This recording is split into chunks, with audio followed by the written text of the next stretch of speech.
présent au carnet de campagne de Philippe Mallet. Philippe, bonsoir. Bonsoir. Alors on commence avec la journée de l'Europe qui avait lieu vendredi.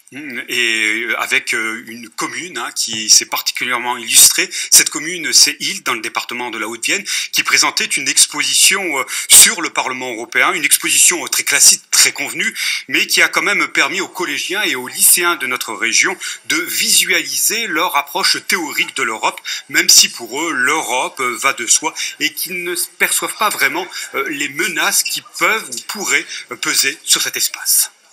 Je ne constate pas d'émoussement ou d'évitement de l'idée européenne, même si je crois qu'elle fait partie déjà de la normalité peut-être, et que les élèves, grâce à leurs enseignants, savent qu'ils sont européens, mais je ne sais pas s'ils vont chercher plus que ça. Oui. Alors Philippe, il faut dire que pour la campagne, pour ces élections, comme si les gens ne s'y intéressaient pas, on a l'impression, à l'Europe. Oui, pas sûr quand même que les gens ne s'y intéressent pas, Angélique. Les sondages montrent quand même que 60% au moins des Français se sentent concernés par la question. C'est même le sujet majeur depuis la crise de 2008, et ça n'a pas échappé à nos voisins espagnols qui vivent en Limousin, à l'image de Clara Belda, originaire d'Alicante.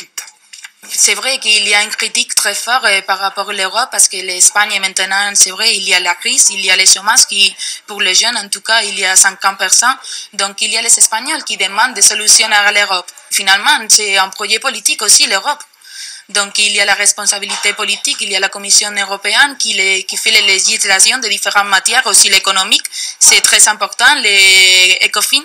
Donc il faut travailler un petit peu pour aider les pays qui sont maintenant en crise. Alors